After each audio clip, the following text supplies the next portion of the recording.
Everyone, my name is Graham Donovan from St. Paul United Methodist Church on Bardstown Road in the Highlands, one of your hosts for tonight. Welcome to the third presentation of Real Good News.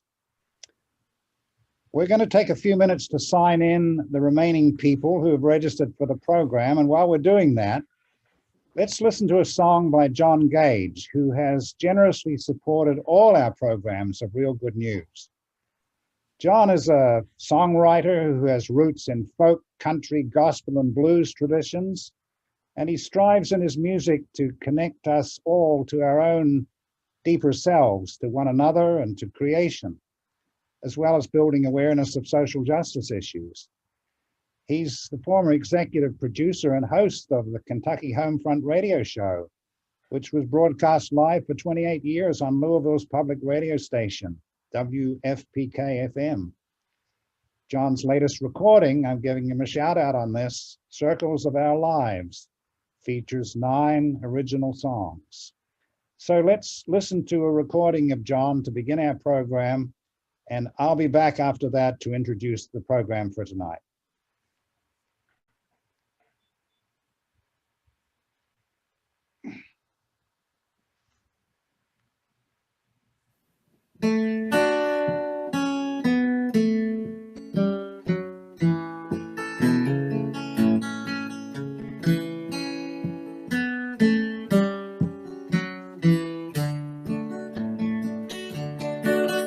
I live on a big blue bar.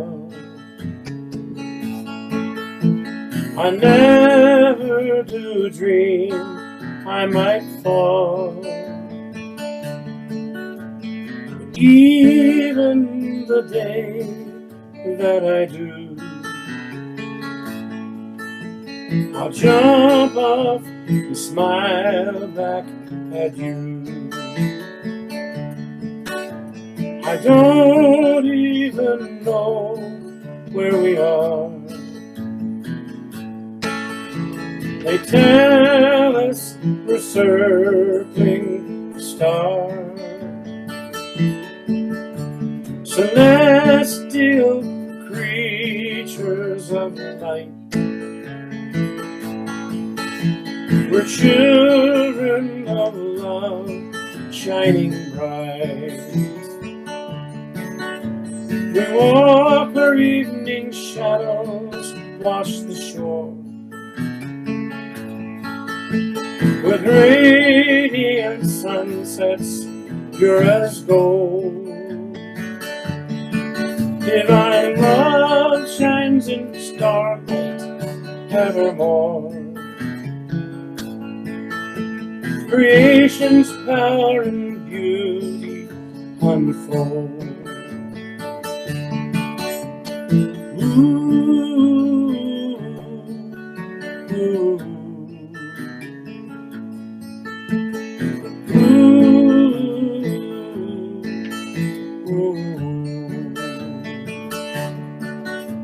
We're learning as children to let go,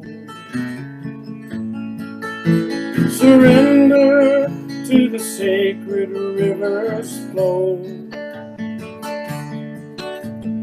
looking within for what we know. Spirit will guide us as we grow. We're riding the big blue ball.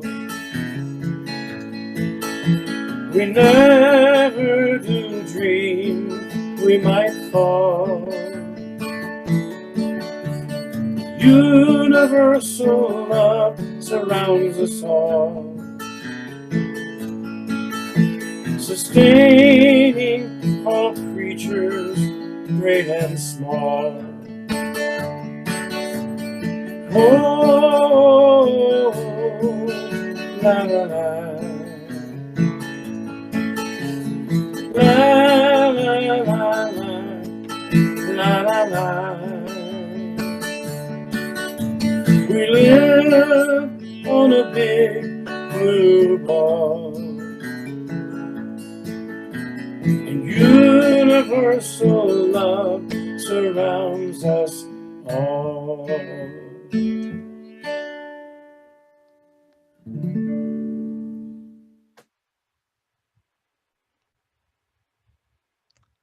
Hello again. Welcome to the third presentation of Real Good News. We're very pleased to have you with us tonight. We're here to learn more about what Louisville is doing to respond to the climate crisis and to hear about progress on the resolution adopted by the Metro Council in February of last year, 2020. Just to remind ourselves, that resolution calls for 100% clean, renewable electricity in all Metro government operations by 2030, just 9 years from now. And it calls for 100% clean, renewable energy for all Metro government operations by 2035, and 100% clean, renewable energy for the entire Metro community. That's businesses, residences, government, everything by 2040. These are big challenges. They need bold action, and Louisville joins many other cities across the nation in pledging to meet these goals, to do our part to reduce carbon emissions and to address the urgent climate crisis we're facing across the globe. So, what's happened in the 3 months since we last spoke to you? And what are some more details of this Metro plan that will revolutionize the way we power our city? Tonight, we'll hear from Margaret Stewart and Sam Avery of 100% Renewable Energy Alliance of Louisville about this. We'll also hear from Sarah Lynn Cunningham, founder and executive director of the Louisville Climate Action Network, LCAN, one of the volunteer groups in the Alliance working hard to build green energy solutions. We're especially pleased tonight to welcome 3 leaders from the Louisville Metro government itself. Metro Councilman Bill Hollander will tell us about the plan from the council's point of view. Zachary Tyler, recently appointed as the city's energy manager, will tell us about his progress and plans since coming to office. And Alison Smith will report from the Office of Advanced Planning and Sustainability. And finally, I'd just like to mention Dawn Cooley, who heads up Kentuckiana Interfaith Power and Light. She is once again kindly handling the technical side of this Zoom meeting, signing us all in, and she's going to be monitoring questions and answers in the chat room. Just let me say a word about that. We want to give you plenty of chances to ask questions, both as we go along and in a special Q&A session after all the speakers have presented. You'll see down at the bottom of your screens in the middle, a chat icon. Please click on it at any time and type in there any questions you have. Dawn will be monitoring those throughout the evening and sometimes answering them in the chat itself, sometimes bringing them to our attention so you can ask the speakers directly. So please don't hesitate to type in your questions. Please keep yourself muted unless we give you the go-ahead to ask your question directly. So on to the first speaker. Margaret Stewart grew up in Birmingham, Alabama, and has lived most of her adult life here in Louisville, working for many years on environmental and peace issues in both Frankfurt and Washington, D.C. She's the one who produced that colorful flyer we've been using for this series, and she also writes and reads poetry. She's currently active with the 100% Renewable Energy Alliance of Louisville, which we call REAL. Over to you, Margaret. Thank you, Graham. Just to give some quick updates since our last 100% Real Good News meeting, I wanted to share a few things. First of all, we're really happy that the city has signed a contract with NREL, that's the National Renewable Energy Laboratory, to explore ways to meet our goals of 100% renewable energy for the city. So we're happy about that. Meanwhile, we have our ongoing efforts to keep the Metro Council informed and inspired by having speakers at every meeting, hopefully. And so I'll give you some quick summaries of what we've done along those lines. In the first May meeting, Alex Schull spoke to the council regarding our local monopoly energy provider, LG&E. It's really essential that LG&E be helping to facilitate the transition to renewable energy. But Alex pointed out to the council that currently LG&E is actually an obstruction to the city's efforts to seriously address the climate crisis. The second May meeting of the council, Virginia Bush spoke, and she is a nurse, and she addressed the fact that it's detrimental to the health aspects of our city, the pollution from fossil fuels, and also the inequities of our continued reliance on fossil fuels. At that same second meeting in May, Sam Avery provided some more details to the council about a realistic proposal and relatively affordable proposal for a utility scale solar installation that would be sufficient to generate all the electricity that the city would need for its city operations. That's a realistic plan that Sam has proposed. Later in the month of May, at a Metro budget hearing, Wallace McMullen proposed using the American Rescue Plan money that we will be getting to rescue our future. He had some specific suggestions of things that could be done, including such things as funding a minority-owned solar installation business, for example, equipping some homes that are being built or rehabbed in minority neighborhoods with solar installations, making repairs to the roof of the main library that would then enable us to install solar on the main public library for a demonstration project there. And also, furthermore, Wallace proposed a solar installation on the Edison building, which is the headquarters for the Air Pollution Control District. And that building would be a good site for such a solar installation and would end up saving the city well over $1 million in coming years, according to what Wallace presented to the council. This month in June, the first council meeting, Gary Watrous urged the council to budget more money to make the resolution a reality.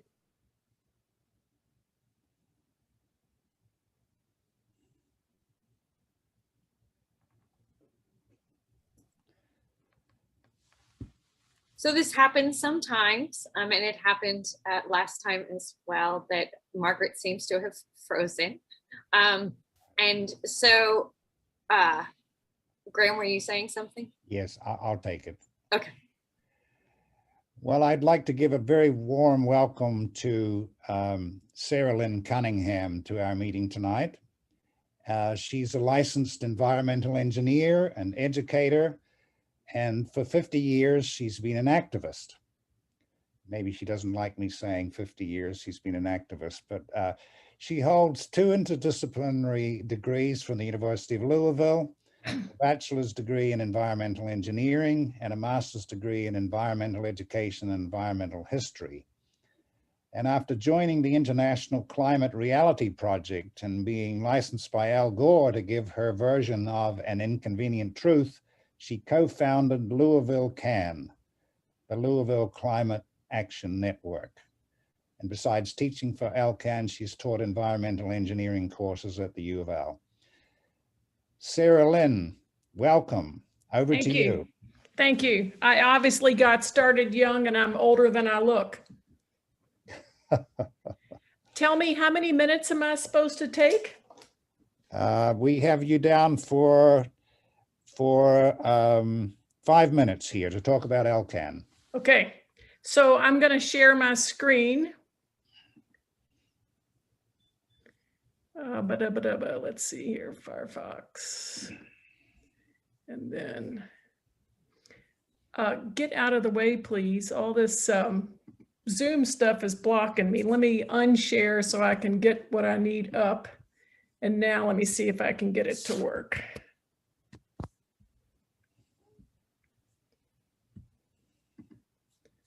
All right. Can you all now see the homepage of LCAN's website? Good. So the gist of it is this: we have 3 realms of programming, the first of which is education, and that includes standard speeches that have the recipe of a little bit of climate science, a little bit on impacts that I think are going to be relevant to the audience, and a whole lot about the solutions. We have, because of COVID, started to produce educational videos. We offer specialized programs to assist teachers with learning objectives. But one of the newest things we're doing now is what we call the Before You Buy series. So if I go here to bigger steps and then go to appliances, I didn't even need to do that. Actually, I forgot I put this right here. So the Before You Buy series is popular if people are getting ready to make major investments. We offer this program now for furnaces, water heaters, insulation, solar panels, and air conditioners, thermostats. The thesis being most people are not going to pull the trigger on a 4-digit investment in their home if they're not comfortable that they're making the right choice. And so in these workshops, we drill down to the specific needs of that particular homeowner and help them to make those decisions. The other realm is advocacy, which generally you find under civic steps, though sometimes, and Metro Councilman, note top billing, vote. But when it's a really time-sensitive issue, for example, rooftop solar has been really on the hot plate. And since that's so critical to this discussion, I want to note that the Public Service Commission has ruled on the precedent case of Kentucky Power, which represents many counties in far eastern Kentucky. And they preserved 88% of net metering's value. So that is considered a super big win when you figure the utilities got to write the rules and they thought they were doing it to screw us and to convince us not to put solar panels on our own property, and it totally backfired. So that's pretty cool. And then what else? So advocacy deals generally with LG&E cases. And so if there's an ongoing case, we'll explain what it is people need to be aware of and what they need to do. But right now you don't need to worry about that. And then the last realm, the last of the 3 programming areas, is services. And this is where we have begun to help nonprofits and small businesses to, as the slogan says there, spend less on utilities and more on mission. What I find in these Public Service Commission cases is that the big industrial customers hire specialized attorneys who really know the Public Service Commission rules, and they advocate for them very effectively. We have good citizen groups, some of whom are members of the Climate Action Network, who advocate very effectively for the residential sector.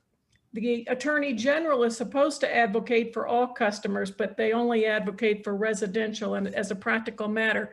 So who gets left out? Who is not at the table is the commercial sector, and that includes all the nonprofits. And therefore, no surprise, they get the short end of the stick. So if you look at this last LG&E case, they got a substantially larger raise in their rates than did any other customer class. So we are attempting to help them to reduce their demand in a very systematic and professional way. We have begun to do some small businesses, but we are primarily focused on nonprofits. So I think, I don't know, I looked at the wrong hand. Time is not my specialty. How many minutes do I have, please? And if that's enough, that's cool too. I think we're getting close. All right, let me show one more thing. If you want to learn about programs and calls to action and that sort of thing, please go to the subscribe page and fill this out and note the promises that I make here. I do the newsletter. I don't have time to overstuff your mailbox. You have my word, and I will protect your email address. Those of you who are subscribers can vouch for me on that account. I encourage you to also, if you are affiliated with any nonprofit groups or for-profit businesses or agencies that aren't currently on this list of member organizations, please consider applying to join the network. It allows us to both, and there's you, 100% real. It allows us to link to your web events, or your website rather, and then it also allows us to put your events on our site. I clicked the wrong, this is what I wanted to click. This is where we keep events posted. There's Marcia. And this, if you're an organizational member, then we put your events up here too. Lastly, the book club is just now getting started. So if you're interested, our first discussion will be on July 1st. Okay, that's probably a good enough intro. Sarah Lynn, thank you very much. You're welcome. Thank you. Thank you very much for being with us tonight and for sharing these details of your organization and its work. My goodness, you do a lot of stuff that I had no idea you did as much stuff as this. That's really something. I'd say it keeps me out of trouble, but nobody would believe it. We're really pleased to be partners together with you in addressing the climate crisis and changing the way we power our city over the next decade. Thank you for your contribution. And now I'm very pleased to welcome Sam Avery to outline for us an example of a solar project that could meet the 2030 goal of the Metro government to generate all its electricity from clean, renewable solar energy. I just want to say about Sam, he has degrees from Oberlin College and the University of Kentucky. He's taught university courses in American history and government and European history. And he's the author of at least 9 books and is, I think, working on his 10th book. His latest book is The Carbon Boycott, A Path to Freedom from Fossil Fuels. He's also a certified solar installer, a longtime social activist, and lives on a small homestead outside Louisville. Over to you, Sam. Thank you, Graham. I think the main thing I want to emphasize here all along, as I've been working on this issue, is that renewable energy is not just another issue. It's not just a policy. It's not just a budget priority. Renewable energy is a survival adaptation. I don't think I'm being overly dramatic when I mention that. As far as what's going on here locally, the transition, actually and everywhere else too, the transition to renewable energy is partly conservation, but it's also partly actually building installations that can produce renewable energy on a utility scale. We have to be able to do that. We have to go further than just single residential rooftop solar. That was my business, but I think we have to go a lot further than that in order to make this transition actually happen. So as Graham mentioned at the beginning, the resolution has 3 phases. The first is 100% renewable electricity for the city operations. And the second is, and that's by 2030. The second one is all forms of renewable energy for city operations by 2035. And the third phase, that's going to be the tough one. That's all forms of renewable energy for the entire community by 2040. That's something that we really need to keep an eye on. But I don't think we can actually do that one with the technology we have now, because it's too big, it's huge. I think we have to find a way to do that. Because this is a survival adaptation, there's no choice. We have to stop using energy.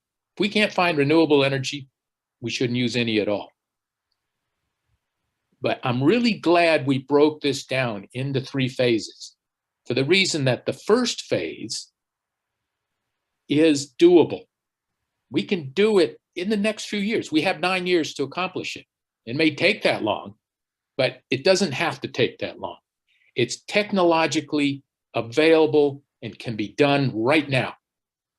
The obstacles then are not technical. The obstacles are political, bureaucratic, economic, and so forth. Because we have these three phases, when we work on that first phase, we can overcome a lot of the obstacles we're going to have for the ultimate phase. So it's a good thing that we designed it this way. Now, in 2019, the city used 100,741,679 kilowatt hours of electricity at an expense of $12,806,603. Okay, that's a lot of electricity.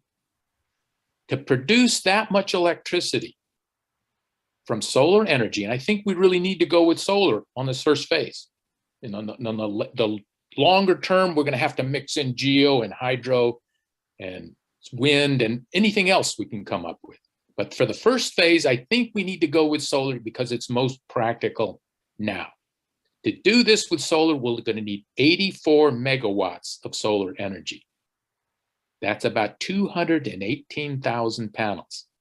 And they're going to cover 400 acres, maybe more than 400 acres. It's going to be a big operation. Now, if we were to do this, the city were to do it itself, it would cost us about $100 to $130 million to put in this installation. But it would pay for itself in 10.6 years. And these figures are actually a year or so old. Solar has gotten cheaper since I figured this out. After the first 10 years, solar installations last about 30 to 50 years. So after it's paid for itself, after 10 years, we'll still have 20 to 40 years additional energy at virtually no cost at all.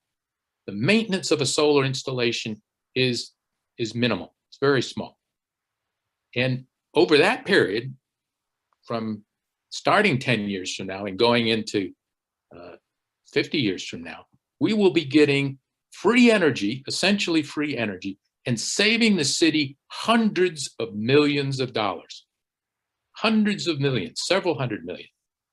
Now, I don't think we actually have to do it this way. We probably will not do it this way because we don't have the $100 million to start out in the first place. So what we're more likely to do is something called a PPA, a power purchase agreement, which is even cheaper, as it turns out. A power purchase agreement is one where the city would contract with a solar developer, somebody bigger than my business, somebody who can actually build a large utility scale installation, find the land, pay for the equipment, do the installation, and then in exchange from the city for a fixed income stream at an agreed upon rate for an agreed upon length of time. Now, PPAs are currently going in the state of Kentucky for 3.5 to 4.5 cents per kilowatt hour, 3.5 to 4.5 cents per kilowatt hour. Right now, that's a wholesale rate, but right now we're paying 12.71 cents per kilowatt hour to LG&E for coal-based electricity. So that's like 3 times as much. That, of course, is the retail rate. And in fact, there's just recently, there was a PPA, power purchase agreement in Michigan, which was bid by a utility called Xcel at 2.3 cents per kilowatt hour. This is dirt cheap. Solar has become so cheap that we're beginning to realize that in the process of saving the world, we can also save a lot of money, which makes this politically viable, okay? Because a lot of people don't know or haven't realized that this is a survival adaptation. And they're going to say, hey, we're going to save a lot of money and it might do some good for the world too. So I don't care where they stand on that. We can get this across to the consumers because it's so cheap. Now, I don't know if what I'm talking about here is the type of installation we'll end up with. I'm not attached to this particular project, but I think what we need right now is a concrete proposal to put on the table in order to flush out the opposition that we're going to meet. And it's going to be LG&E, it's going to be the Public Service Commission, it's going to be the state legislature. And we need to find out where these people stand and work with them if we can. Work with everyone we can. If we can't work with them, we're going to have to find other people who can work with us on this. We have to do this. We have to find large-scale renewable energy generation in order to meet the terms of the 100% renewable energy resolution, and also, incidentally, to have a place for our children and our grandchildren to live. So I suggest that the city adopt this proposal or something like it and say, this is what we're going to do. And of course, we can work with the National Renewable Energy Laboratory as well on coming up with some more defined proposals. But we need to take this step, and I think this is a good time to begin looking at that. Thank you very much.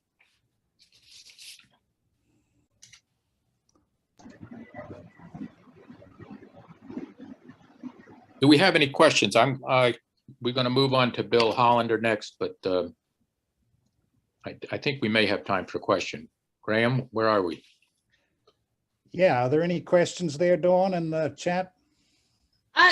Yeah, there's a long question from Roger, and it's one that I think some of our later speakers may address, but Sam, if you want to read it and address it, you can. But yeah, I think it'll come up later. Okay. Yeah. Roger has any questions, I'll straighten them out at some point. Okay, let's move on to Bill Hollander then. Bill is going into his 4th year as chair of the Budget Committee of the Metro Council and his 7th year on the council representing the 9th District. He has served as president pro tem of the council and was one of the co-sponsors of the resolution for 100% renewable energy. He has degrees from Harvard College and Indiana University School of Law. Bill worked with a group that created a proposal for racial equality through policy and assessment initiative, which is serving as a reference in current racial equity work in Louisville Metro government. Bill, glad to have you here tonight. Thank you, Sam, and thank you, everybody. I see a lot of friends on here. I can tell you, seeing Sarah Lynn, she is a great resource, not just obviously to your group, but when I have had issues about not just energy, but waste issues in the community, all kinds of things. Sarah Lynn has been a terrific resource for me throughout these 7 years. I also see Zach and Allison, and I'm going to defer to them for most of what we are doing in Metro. I want to begin by talking a little bit about what was said about coming to speak to Metro Council. And I really encourage you to continue to do that. I'm not going to get into the specifics because there may be not everybody on this call agree with what we've done, but I can tell you that recently we have passed some things at Metro Council that would not have passed had we not had people come every single meeting for many, many months. And people just shouldn't give up. I will talk about affordable housing because I hope we all agree about that.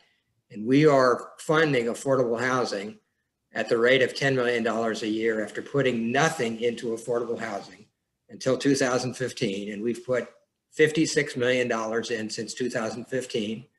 There's $10 million in the budget this year, and there's going to be a whole lot more for affordable housing when we get and use the American Rescue Plan money. And that wouldn't have happened without some really dedicated people who continued to show up meeting after meeting after meeting and talking about the need for affordable housing. I'd also encourage you, and what Cloud, and that's who I'm referring to on the affordable housing issue, what they particularly did was have people with different needs in the affordable housing area. So we didn't hear the same speech every time at Metro Council. We heard a different version of it. We heard from young people who needed housing. We heard from people who needed housing who were aging in place. We heard from folks who were, it's just a whole variety of people. I will never forget. And so sometimes I know when you give these 3-minute speeches, you wonder if anybody's listening.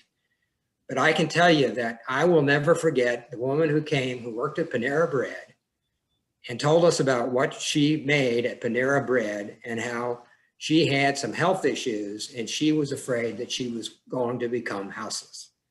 It's the kind of thing you don't forget.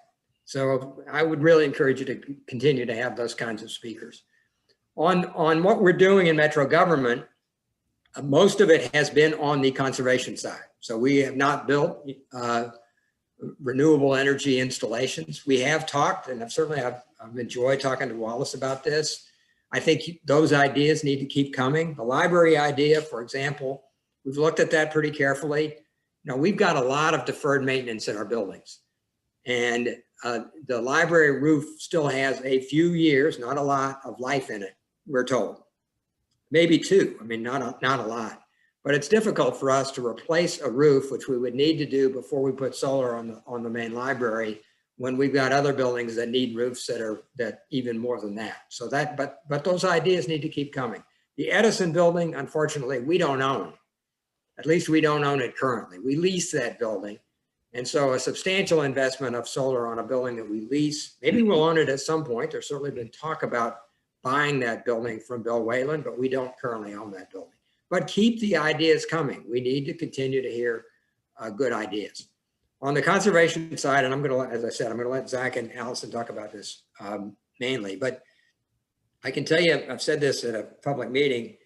I think I embarrassed Zach, but Zach might be the most popular person on Metro Council because he paid for himself in a very short period of time, as we knew energy management work would do. So he has come to Metro Council at least once, maybe more than once. I know I've watched one meeting twice, and you'll be back once. Okay, once. But certainly he will be back, and if other people don't invite him back, I'll make sure he comes back to talk about the work that he's doing. So that's one piece, and he'll get into that in more detail. And again, this is on the conservation side, but on the LG&E rate case, I am pleased at the settlement that the city made in that case. So, until a few years ago, it was sort of odd to me. I mean, Louisville Metro didn't get involved in rate cases. Lexington did, but we didn't intervene in those cases. And that made no sense to me. We're a substantial buyer of electricity. Obviously, I think personally, and there's been some controversy about whether we do this enough, and we may not. I think we ought to be advocating for our residents a little bit more, but we also need to advocate for the taxpayers, for our own electricity. So the settlement that was worked out on streetlights, I think, is really good. What it is going to allow us to do is, over the course of 5 years, replace all of our old streetlights, which use a lot of energy, with LED lights. And we are going to pay the same amount of money, and it's a lot, it's $5 million, but we're going to pay the same amount of money for those 5 years. But at that rate, we're going to get all those streetlights replaced. So we will be entirely LED lights by the end of the 5 years. And at that point, our street light payment will go down to something, and Zach probably knows the exact amounts, but it's a little over. I hope I'm not taking your whole speech here, Zach, but it gets down to the $3 million range or a little bit more. So we're going to get more energy efficient, and we're going to save money at the end of that 5-year period. And that's a great settlement for Louisville Metro. There's obviously energy efficiency is a piece of this. It's also a safety issue. You know, we have a lot of streetlights that are out all the time. LG&E came to the council one time. I was at a hearing, and they said what percentage of the streetlights were out in the community. It was a real low. I don't know what they told us. 3% of the lights were out, and I just sort of laughed and said, all 3% are in my district, because I could find that many streetlights out, you know, by driving around tonight. But LED lights last a lot longer. They don't go out as much. That's a safety issue, and we end up with more energy efficiency. The other piece, and I know Zach and Allison will talk about this, so I won't say much about this, but the mayor has signed an executive order to prioritize buying electric vehicles. I was at that announcement, and that's really important too, I think, for the community. And there are a lot more electric vehicles going to be available, including from Ford, where we buy most of our electric vehicles because we're supporting, obviously, a very big employer in town. So I'm happy to be here tonight. I'm happy to listen. And I keep the ideas coming and keep advocating. It's really important. Bill Hollander, thank you so much for being with us, especially on a weekend evening. That's a big sacrifice, and we really appreciate it. And what you've done tonight is given us a very good overview of the kind of nitty-gritty details that the council has to deal with to flesh out this overall revolutionary plan, which we can talk about at that level, but you guys have to talk about it at the council level, and we're grateful for you to come in tonight and tell us about that. And I also think we also all agree that revolutions need to be comprehensive, and you brought that out too, with an emphasis on affordable housing, and affordable energy goes with that for the low-income people in our city. We're all committed to that as part of this whole plan. So thank you for bringing that up tonight. So Dawn, any questions for Mr. Hollander? There is one, which actually connects on exactly what you were just bringing up, Graham, and that is the possibility of, what is the possibility of energy efficient affordable housing? Yeah, so I saw the question in the chat, and I don't know the answer to it. So I don't know what we are doing to encourage or require renewables on affordable housing projects that we are investing in. But I'll certainly look into that. I don't know, if we can prioritize that, that's important. Now, I will say about the affordable housing projects, for the most part, what we're building, in fact, almost exclusively what we're building, we are a small part of the funding stream for those projects. So they're being built by either nonprofits or for-profit developers. And we do some sort of gap financing that kind of makes it all work a little bit, but it's not entirely our project. But can we encourage somehow, or even require some renewables in those kind of projects? It's a great idea, and certainly something we ought to look into. Thank you. Okay, is that it at the moment? All right, thank you very much again. And it's my pleasure now to welcome Zachary Tyler to talk to us.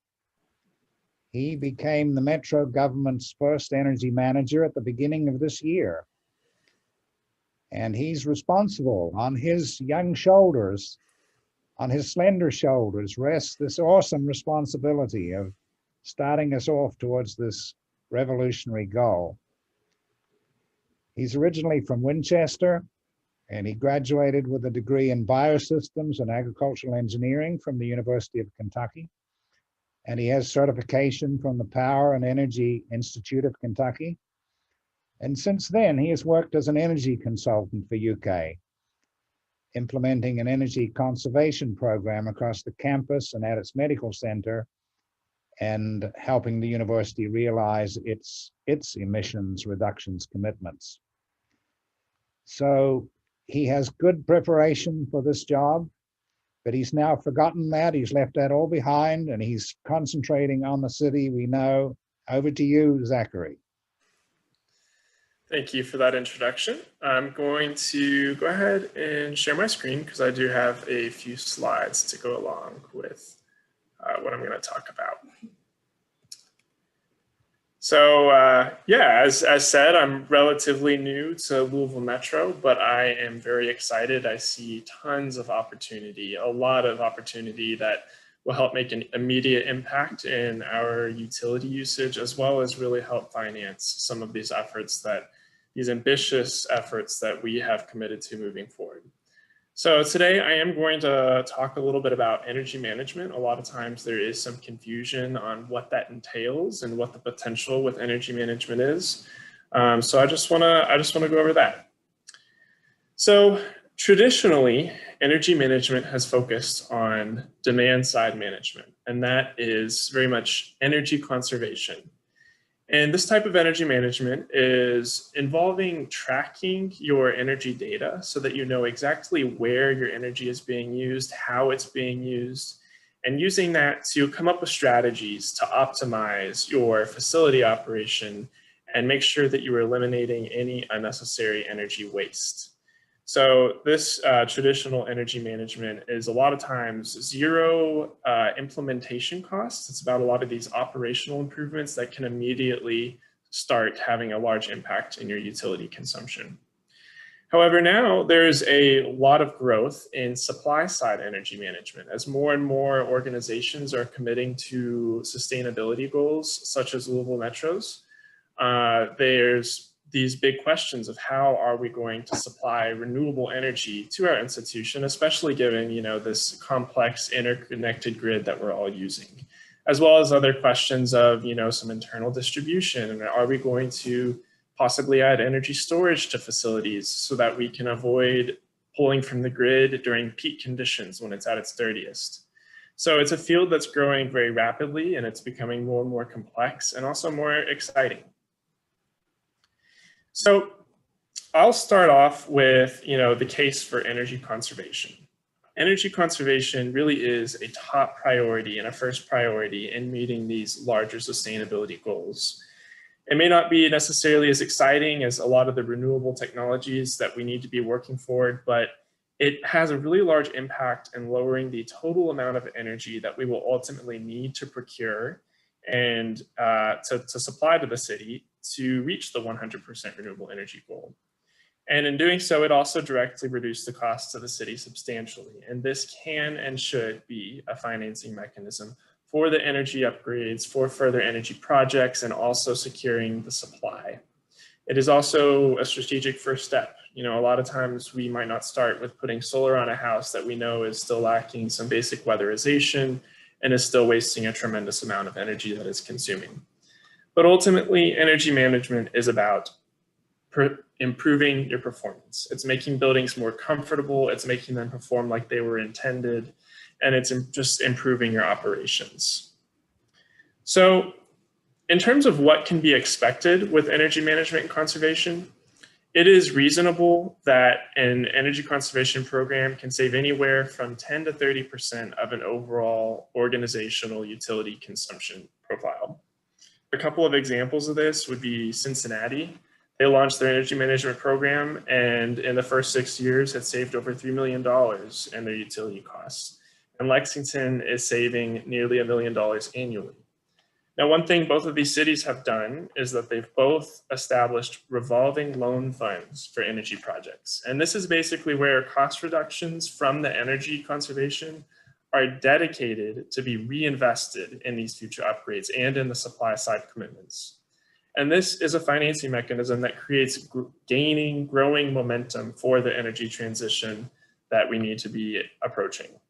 So Lexington's Energy Improvement Fund, as an example, has financed more than $2.5 million in projects since 2010.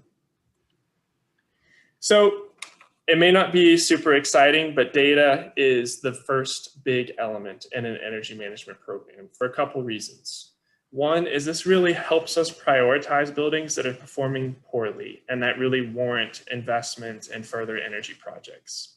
But also, reliable data is the pathway to paving our plan for 100% renewable. It'll help us clarify the amount of energy that we need to procure or generate, and the amount will help us know the best ways to meet this demand in the end. Now, to put a little bit of context on this, Louisville Metro has over 1,500 different utility accounts, and these are all processed separately. So we obviously need ways to compile all this data and make it something that we can use to understand our organization's energy consumption as a whole. I'm currently working on getting all this data compiled into software called EnergyCap, which is a very powerful platform that lets us run advanced analytics and build insightful dashboards that can be customized for every department and every building within Louisville Metro's government. When I first started here, most of our data was being processed by paper, with receiving paper bills and sending out paper checks.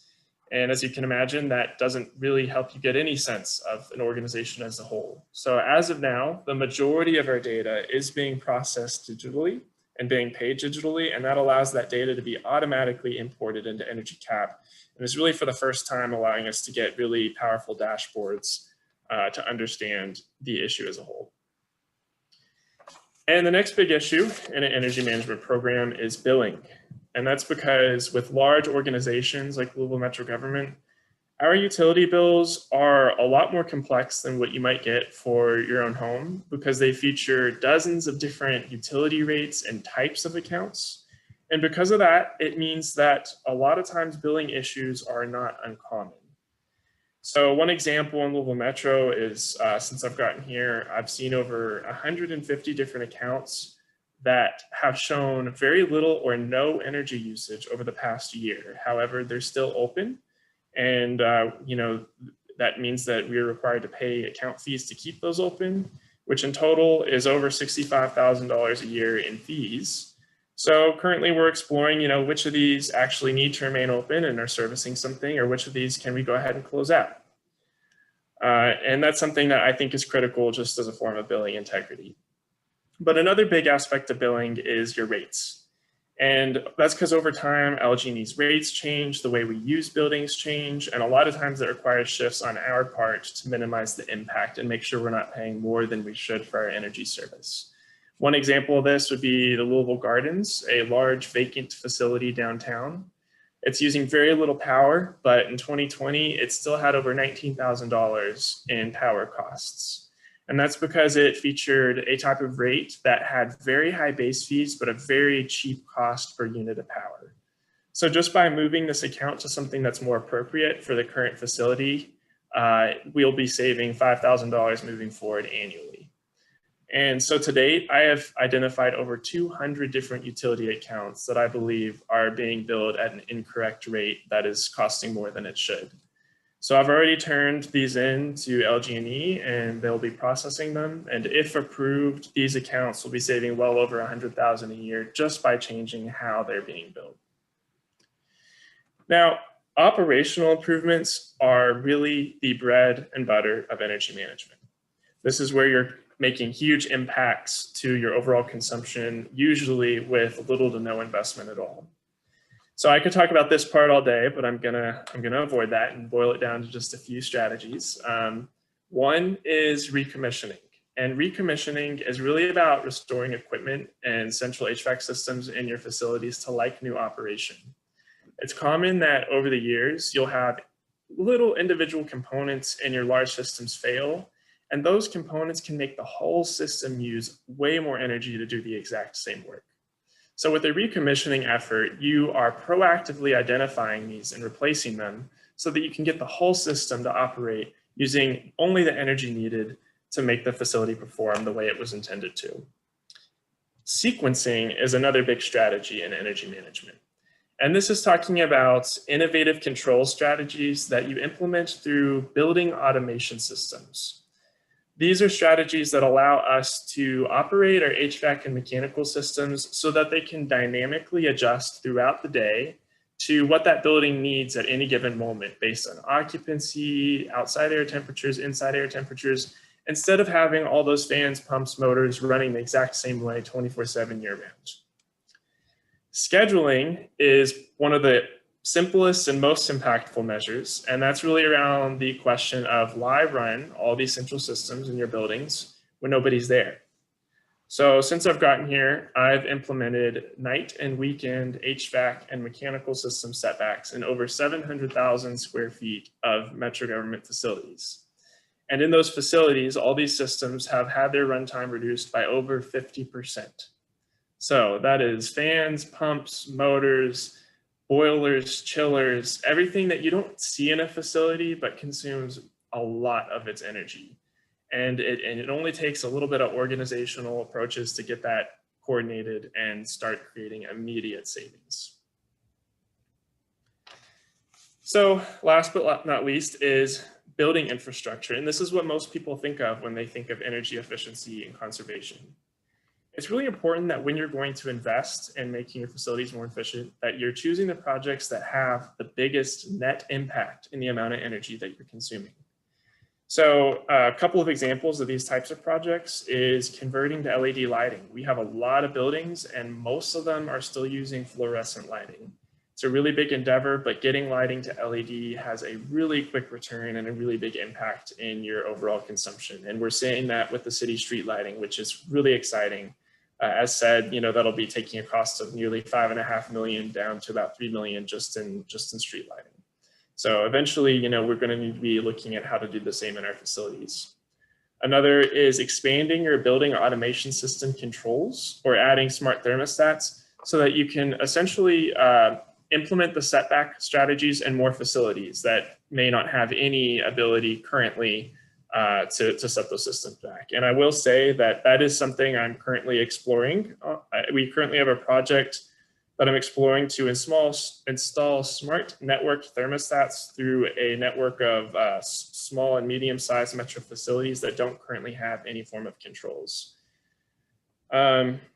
Replacing and repairing outdated HVAC, water heaters, boilers, chillers, and even appliances. That's always a very important project to consider. And finally, building envelope and insulation. And that's just making sure that the heating and cooling you provide to your facilities stays in your facilities. So with that, just to summarize in a few takeaways for everyone. Right now, the first priority in energy management is getting the data together and consolidating it so that it is useful and we can develop our plans not only on the energy conservation, but also on our energy supply goals. But simultaneously, we are launching core operational improvements that have really high impact and can largely be done just through our control system and through how we're operating our facilities.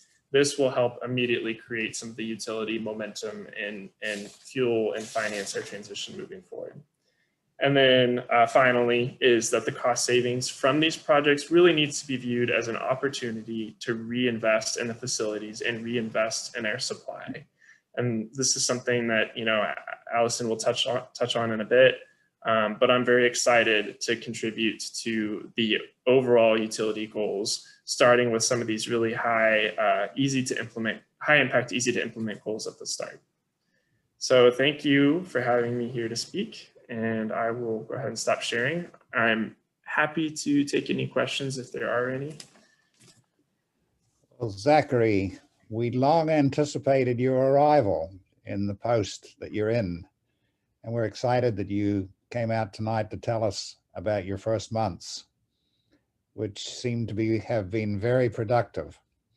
I just was struck really thinking if you can really save 30% of energy needs, Sam's 400 acres is reduced to 300 acres.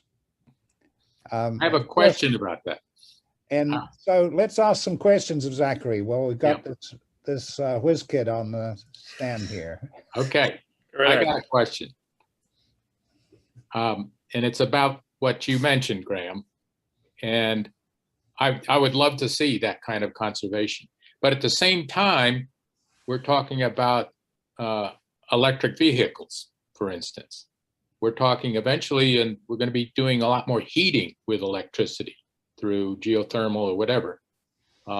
So what I'm wondering is, I don't know whether you have anything like an answer for this yet, Zach, but do you expect that the conservation you're able to make is going to offset the increased usage we're going to see as we electrify more energy consumers?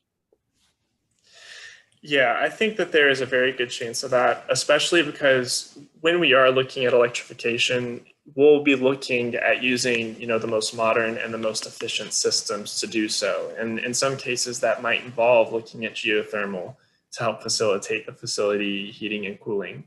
But also, the reduction is still as immediately applicable from conservation, because you have to compare it to what the conditions would have been if you hadn't implemented the type of program.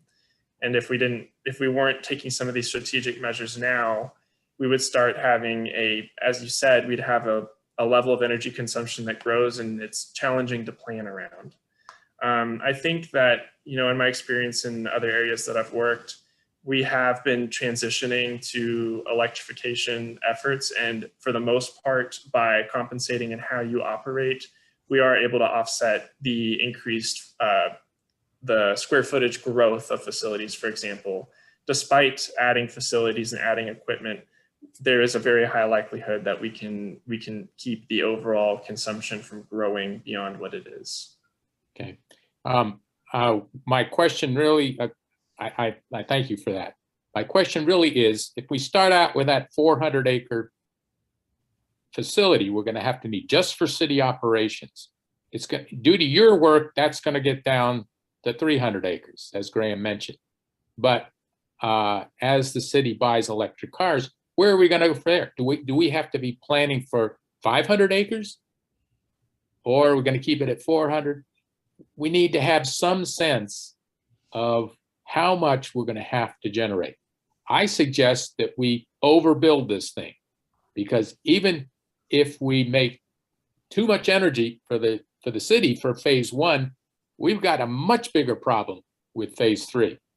So whatever we do now, if we do too much, fine. But thank you for your work on conservation. I appreciate that. Thank you.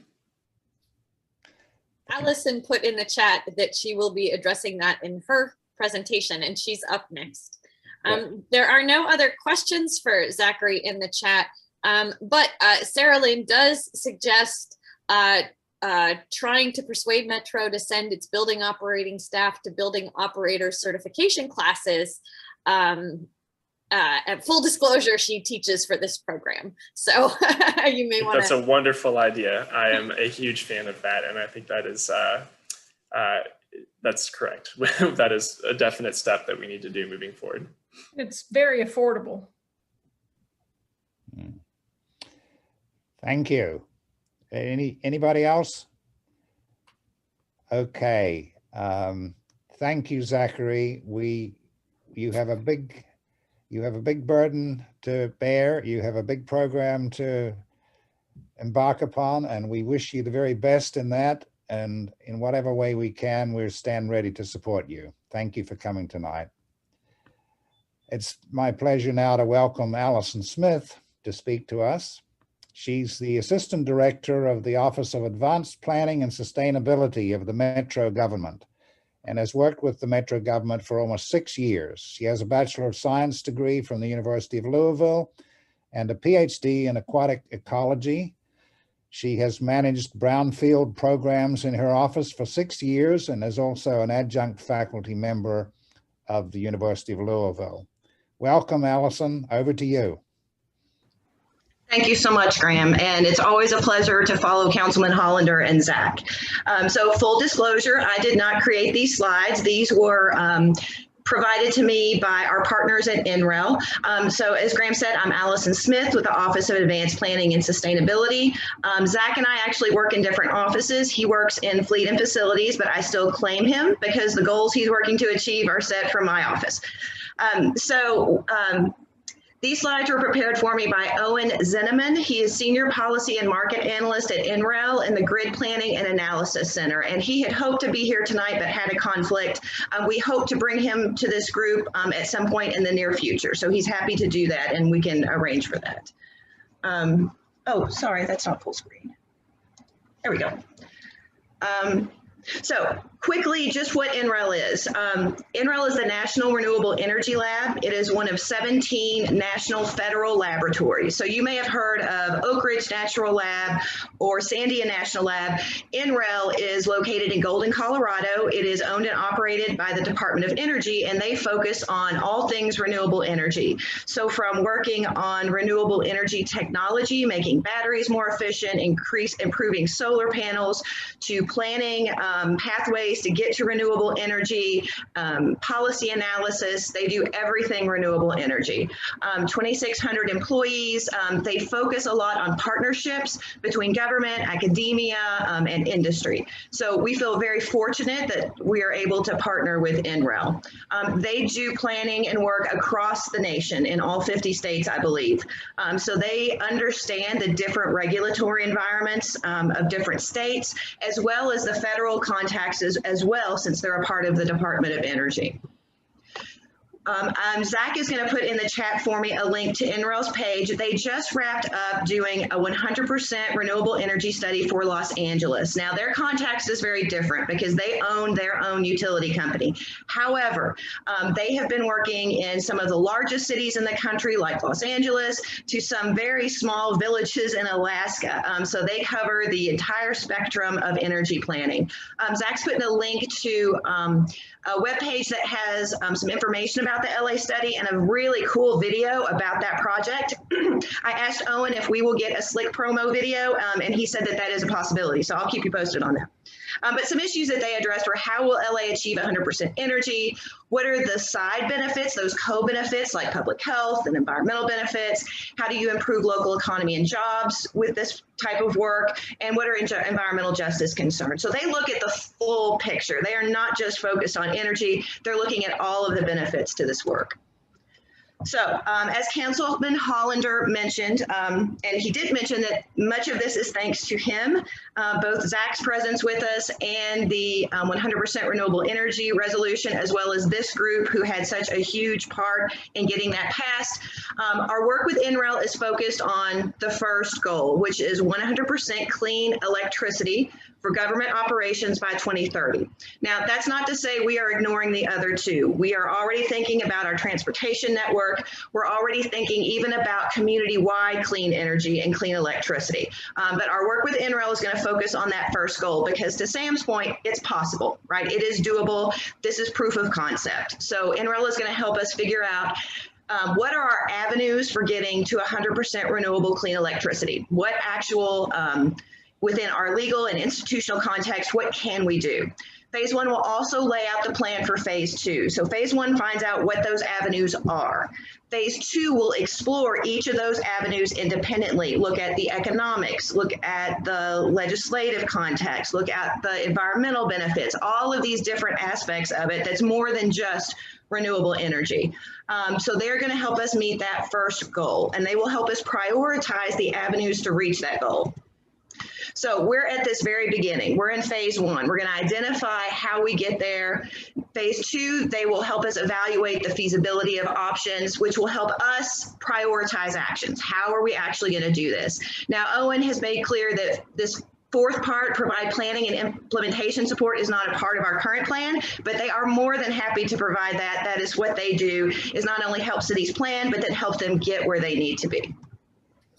So I have to say this, again, disclosure. So Owen is very clear that their role is not to provide policy recommendations. They are not involved in policy or political advocacy work of any time. They provide us with the data and the decision supportive analysis that we need to make a decision. Now, they may point out policies that are standing in our way so that we and our friends like you can advocate for those, but they remain independent lab, which gives them a lot more credibility when it comes to their final analysis. So just to put that out there, they're going to give us the information we need to make a decision. So far, we've done many hours interviews talking with Zach about his work, talking about our relationship with LG&E. They're exploring the legal context here in Kentucky. They are looking at LG&E's assets and portfolio and what their plans are. This is really important because this is what will determine what our options are. So for example, one that was mentioned was a power purchase agreement. And we've seen those throughout Kentucky. Unfortunately, we are not able to do a direct power purchase agreement due to state law. We are in a vertically integrated market. We cannot purchase power from anyone other than LG&E. So that is one big holdup. Now I'm going to show you some other options that are tied to this. So a lot of those projects that you see are because municipal utilities can do power purchase agreements. When it is owned by the local government, they are not subject to the PSC. They are able to make those decisions independently. So we'll get back to that in just a minute. Owen's also very clear that reducing our demand, which is Zach's work, is just as important as building renewable. We have to lower, I love, Zach said one time, you don't put solar on a house that's wasting half its energy. That just makes no sense. So we focus, we've got 9 years, to Sam's point, we focus Zach's work on how do we conserve energy, how do we invest those savings in energy efficiency, how do we reduce that demand, because it is going to go up as time goes on. It's going to get hotter, going to have more cooling bills, we're going to be switching to more electrification. So we have to offset that in order to be able to make a sound judgment on how much energy we need. But how do we clean our supply? That's what NREL is going to help us with. So at this point, NREL and Owen have come up with essentially 4 possibilities. The first would be working directly with LG&E to do a green tariff or their solar share program. I'm sure I don't have to tell this group the logistics of the solar share program. The green tariff is an option. The first green tariff was done with Toyota and Dow. I believe they built 100 megawatts to provide their, to supply their factories down further south in Kentucky. LG&E was gonna take that last 25% and put it on the grid. The PSC had some things to say about that and how the rate that Dow and Toyota got would be calculated. So that's the issue. When you do the green tariff, you agree to purchase, LG&E builds solar on your behalf. You agree to a price for that solar and you're locked into that price. Now that can be good because typically energy prices go up, not renewables, but typically they go up and we would be locked into a rate. It's the negotiating that cost with LG&E that is the tricky part and that requires some negotiation. So NREL's gonna help us evaluate that option. Could we make that work? A second option is while we cannot do a physical power purchase agreement, we think we can do a virtual power purchase agreement because that's a financial transaction. We are not actually purchasing energy. That's essentially if the city, for example, were to pay for solar to be built in Ohio or Indiana, where they do have these much looser regulatory environments and they can do that. So we would essentially have that built. We would get the income from the power generated at a fixed rate, right? Or no, not a fixed rate, depending on what the energy market is, to offset what it costs us to invest. Now, obviously, this does not do anything for our local air quality, for necessarily climate change, but it does put renewables on the national grid. So that is one option that we're exploring. Zach, Julie, Donna, and I are on a cohort with the World Resources Institute to look at what are the legalities of this? How do you do a governance structure? How do you aggregate large partners, like, for example, U of L and JCPS, to see if that might be an option. The middle one is outside their scope, so they're also going to tell us policies that might need to change that we can work on. The other side that does not involve LG&E is where it gets really interesting. So as I mentioned, all the great power purchase agreements going on in Kentucky that's getting tons of solar built are by municipal governments. That is when the local government owns the utility. You might recall that not terribly long ago, I'm sure some of you remember, we municipalized the water company. This is not a super radical idea. It has plenty of benefits. So one option that NREL is going to explore is what if Louisville Metro government became its own energy supplier. That gives us some options. We can think about Sam's proposal of building the solar and being able to power our operations with that. Now, LG&E is still involved because they own the transmission lines. So there would be some involvement with LG&E, but that is one option. Something else that a lot of people don't realize is there are open energy markets here in Kentucky very close to us. So the MISO network is a network of municipal utilities from which you can purchase energy. They are just a few short miles from Jefferson County. We would run 2 or 3 miles of line and we would be connected to the MISO market. Their prices for energy are a third of what LG&E is. Now, we've still got the transmission issue. Again, that would require LG&E. But those are things that they are going to evaluate. Now, as I said, we've still got our eye on those long-term goals, right? So we're already thinking about clean energy for 2035 with the EVs, other ways that we can clean our transportation network.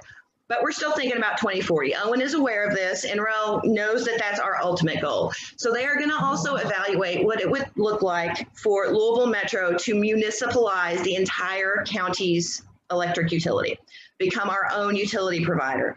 That would give us a lot more flexibility in what energy we build, what energy we purchase. So we don't have to provide all our own energy. We can get energy, purchase it from the MISO network. We can specify, we want our money to go towards renewable energy, and that's the energy that we will get. Again, those rates are lower. So it would mean lower costs for residents. It would give us a lot more control, and it would allow us to meet that goal. So these are essentially the 4 avenues that NREL is exploring. They have seen the proposal that 100% Real sent and have used that data kind of when they think about these different options.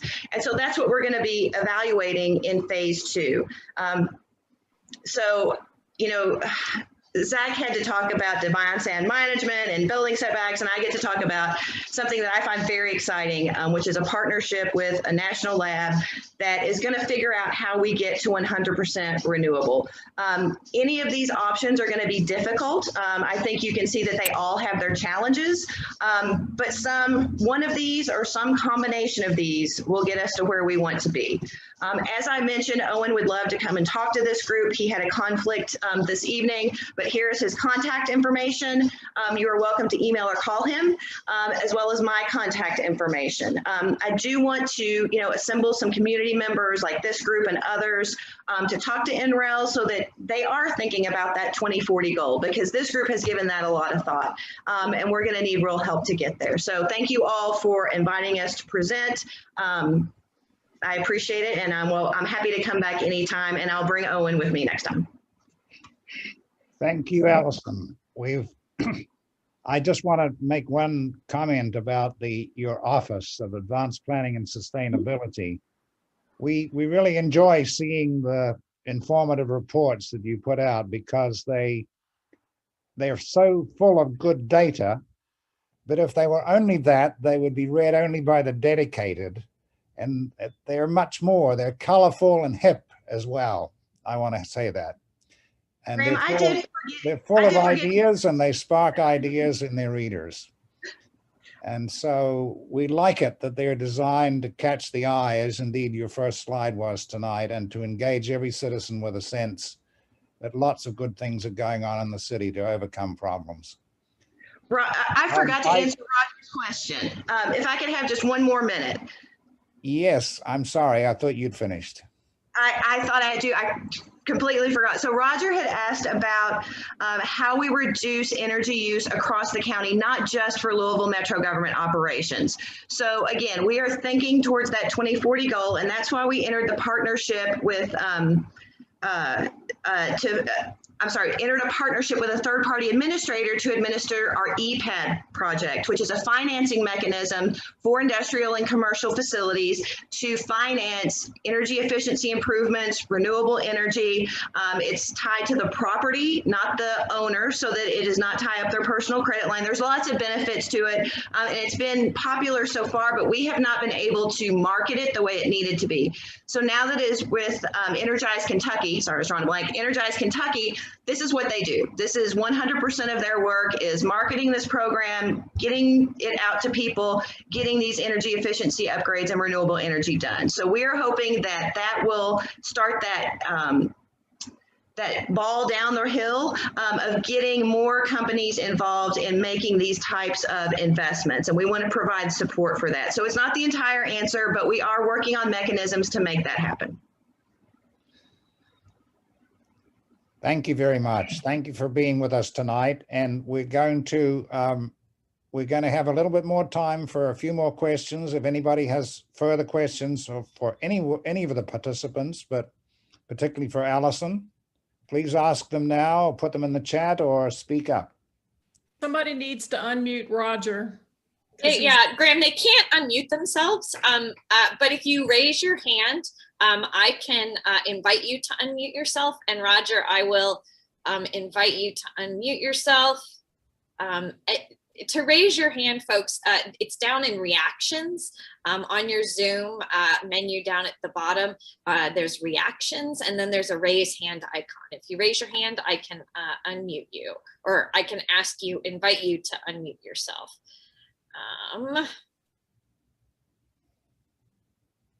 There we go.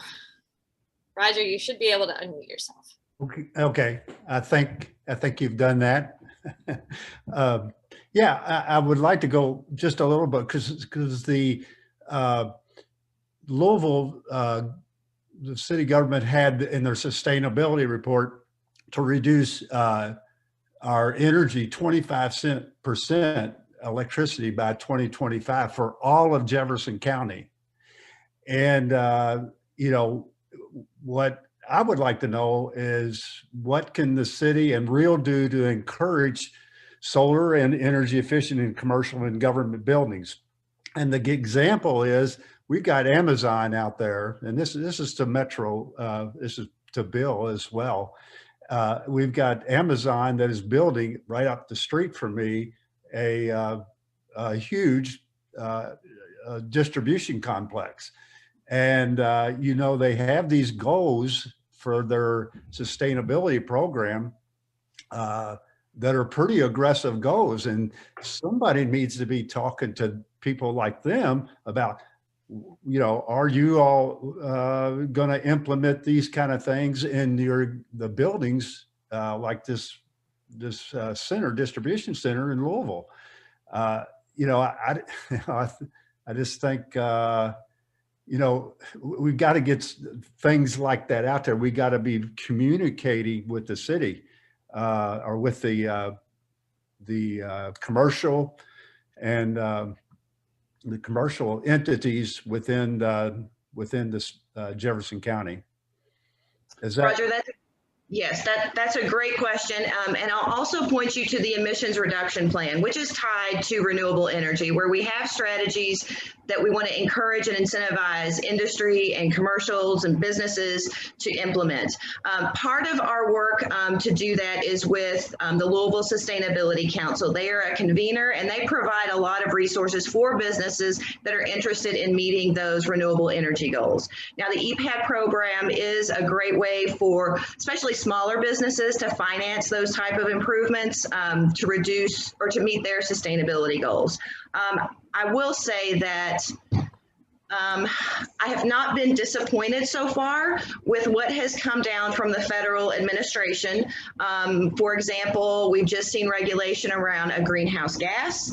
I fully anticipate that we will start to see some incentives, if not regulatory levers that will make this more of a reality. I can talk to businesses. I can, work with our economic development team to make sure businesses know about the ways to get there. LG&E does have a pretty successful program where if you have a high enough load, they'll build on-site solar for you. They've done this with a few industries, and that is an option if you use enough energy on a single account. So we are working to bring those businesses to the table to get their support in that, because that's going to be critical to meeting 2040, regardless of what happens in 2030.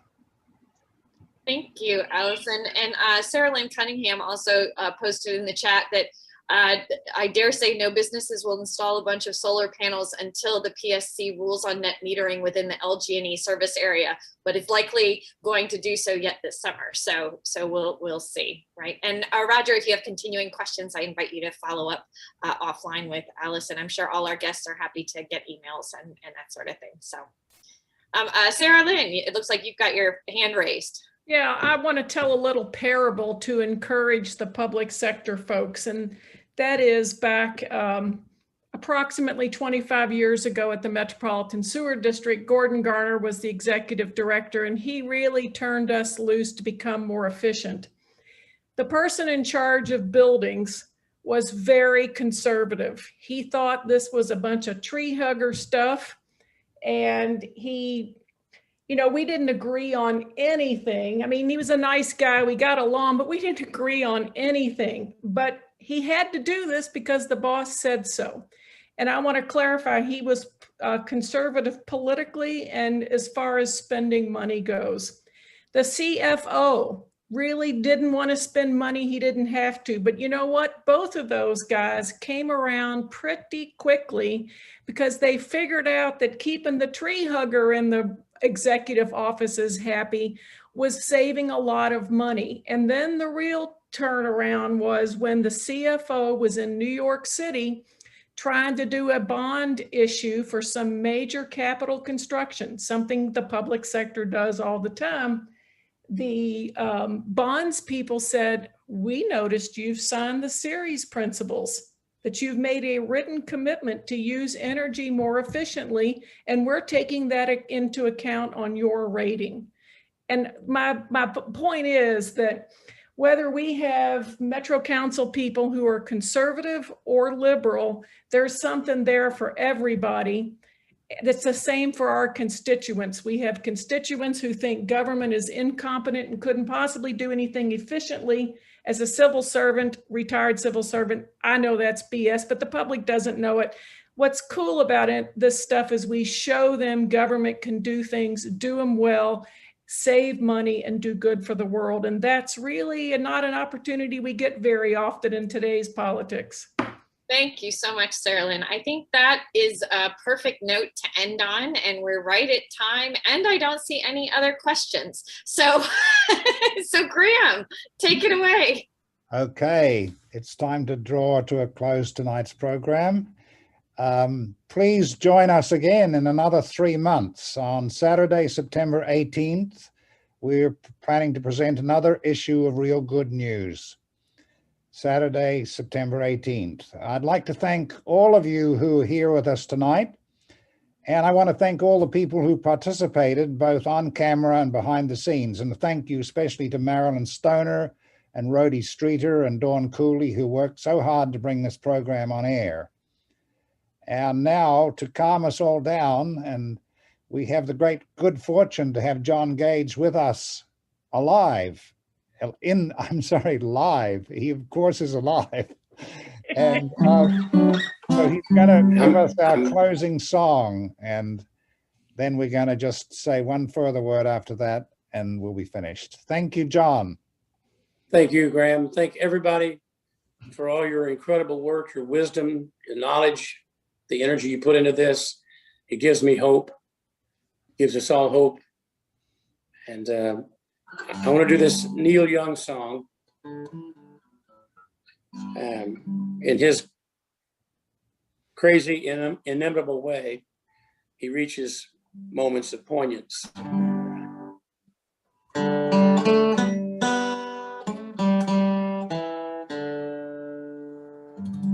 Oh, Mother Earth, with your fields of green,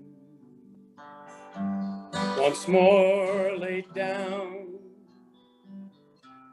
by the hungry hand, how long can you give and not receive, and feed this world ruled by greed?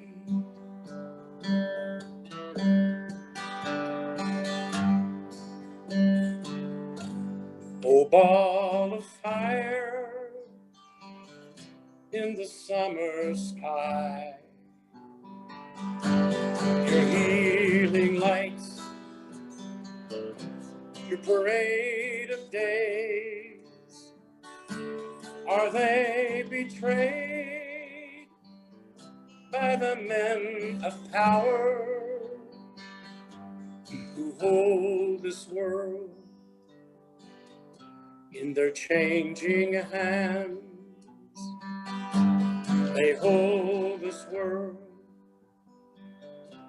in their changing hands.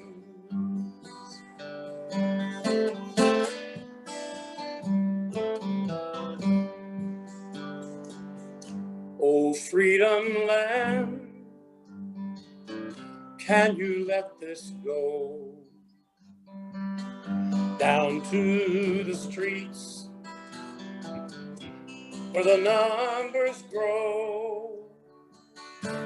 Respect Mother Earth and her giving ways, or trade away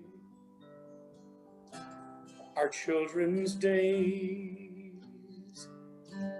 Respect Mother Earth and her healing ways, or trade away our children's days. Don't trade away our children's days.